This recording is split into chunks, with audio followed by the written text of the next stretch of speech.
Jesus.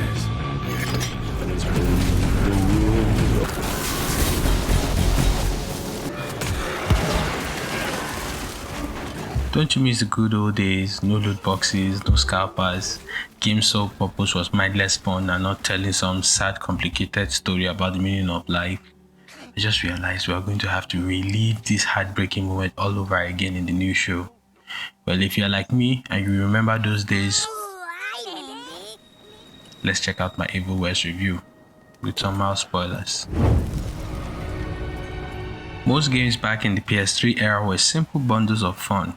Come shoot someone in the face and ask questions never. Developers were not gloating with the fact that their open world would take you 200 hours to finish with multiple branching paths. It was just mindless fun. Evil West reminds me of those games: Call of Juarez, The Darkness, King and Lynch, Bulletstorm. All these games were a blast to play and they were incredibly linear. I do like and prefer complicated games with deep storylines, interconnected side missions, and robust gameplay. But sometimes I just want to turn off my brain, be led down a path of curated fun, and not think about so many things. Evil West is a power fantasy, and it sticks to it completely. This is what makes the game so good, but stops it from being great. Now, gamers did not all of a sudden start hating single player games back in the early 2010s. People just wanted a deeper experience with more stakes, and Evil West did not learn from this. There is a reason God of War had to go through a bit of a gameplay rebrand. The old formula needed some depth to it, and Evil West also needs to take this hint. Flying Hog has had a very busy 2022 with games like Shadow Warrior, Trek to Yomi, and eventually Evil West. The studio has made games that are not necessarily indie games, but they teeter on the cusp of a AAA game. And I like what they've been putting out. I do think with a bigger budget, they could make something truly breathtaking. If I could describe Evil West, I would say it's God of War Lite, and that's not a bad thing. Evil West released November 22nd for consoles and PC, and I am currently playing Evil West on my 2070 PC at the highest settings and around buttery smooth. There are some little funny gameplay glitches, but overall, Evil West was a smooth ride to play.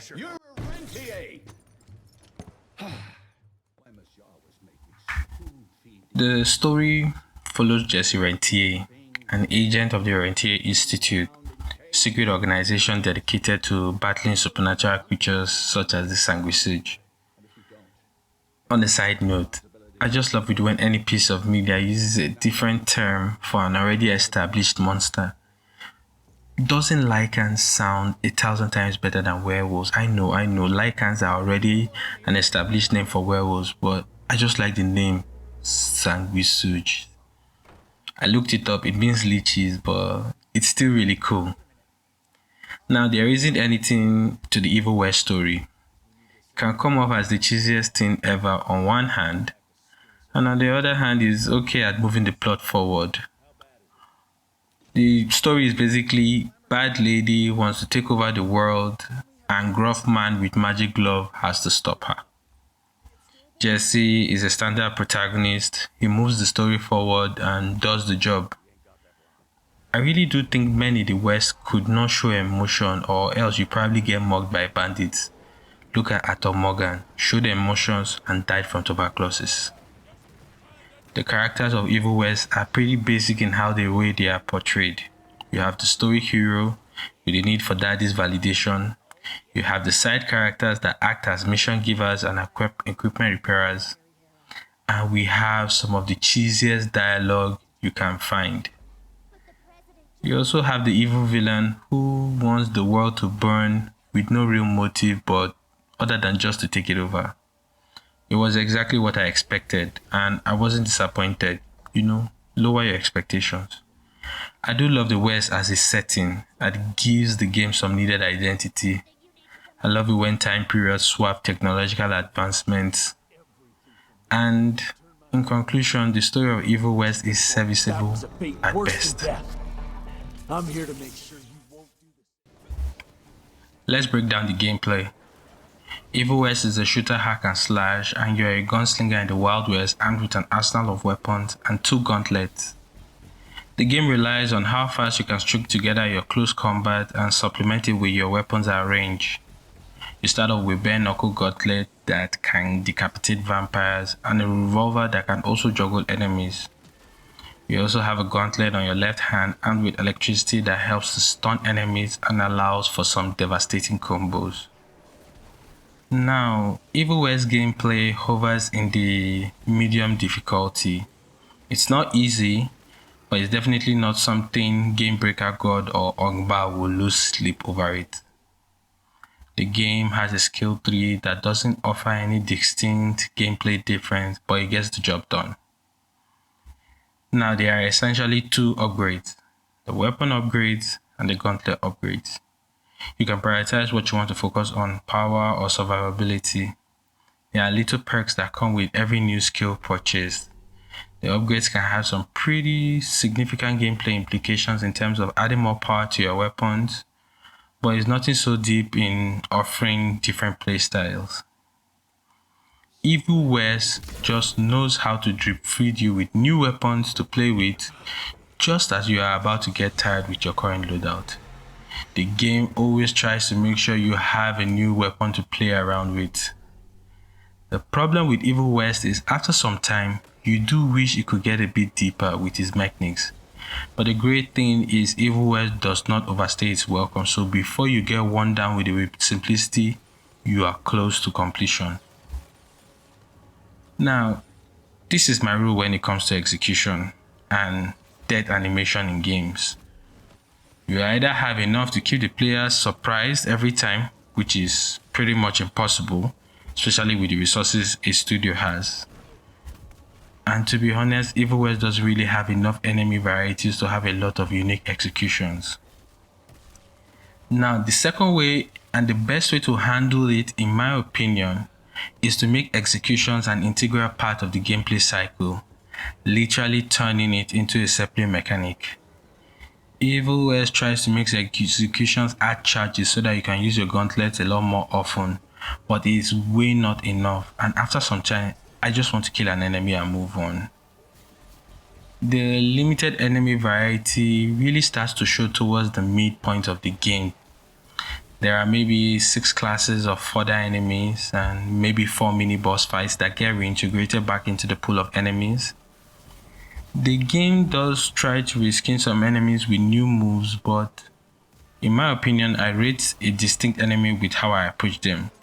Just because you have horns and your cousin doesn't make you a new enemy. Now, in my opinion, the boss fights are okay. Some are good, some are okay, and some I don't just like. These are the things I hate with boss fights. I hate a boss fight when the mechanic of the fight is hindering you from engaging as part of its gameplay. The game forces you to be on some artificial damage limits to elongate the fight. You have a set period when you can engage the boss, and you have a set period when the boss does not even allow you to engage. I know some fights are meant to be mechanics based and if done well can be delightful. But if I had to choose, let me engage. Don't take out some 5 minutes for the boss to fly around and I have to wait for you to finish some mating dance. I miss westerns. I really wish they can come back in some sort of way, and I'm always happy when any piece of media uses it as a backdrop. Evil West does a good job capturing the West from the bright, vibrant saloons to the swamp areas. It is a delight seeing Flying Wild Hog's interpretation of the West. On a side note, there is an option to turn off spiders in the game, and I appreciated that. I believe people with arachnophobia appreciated this too. I think they should have had this system in Shadow of Mordor because Shelob was a menace. The world of Evil West is probably the most linear game I have played in a long while. It is so linear that in some missions it is practically a straight line. And honestly, it's not such a bad thing with some caveats. There are occasional branch layouts with some loot, but the incentive to seek them out isn't really worth it. The payoff of going off the linear path to seek out 50 coins or some letter doesn't give the satisfaction for all that effort. I do like there are some customization options stashed in some of these boxes. Now, I have played games like Mirror's Edge that have colored pipes to indicate the laid out path, but Evil West puts a glowing chain, a bright glowing chain telling you this is where you go next. It takes the fun out of every single puzzle in the game. The truth is, as much as I appreciate a good old-fashioned linear game, it really starts showing when you go from point A to point B looking for a glowing chain that tells you where to go next.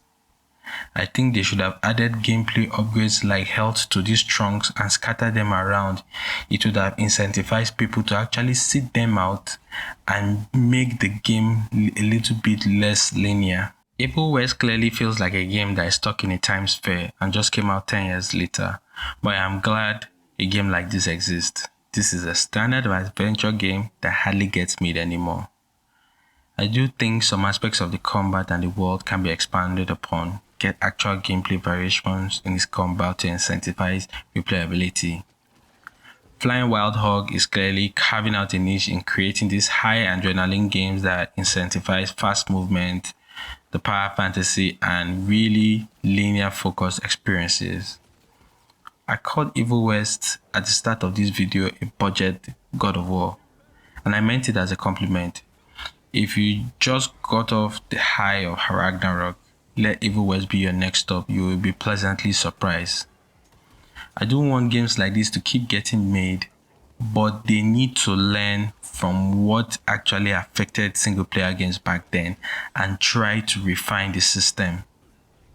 So Evil West is a play for me. I still have no idea what my rating system is, so I'll say Evil West is just good. Thanks for watching, everyone. I really enjoyed playing Evil West and I really enjoyed playing this video.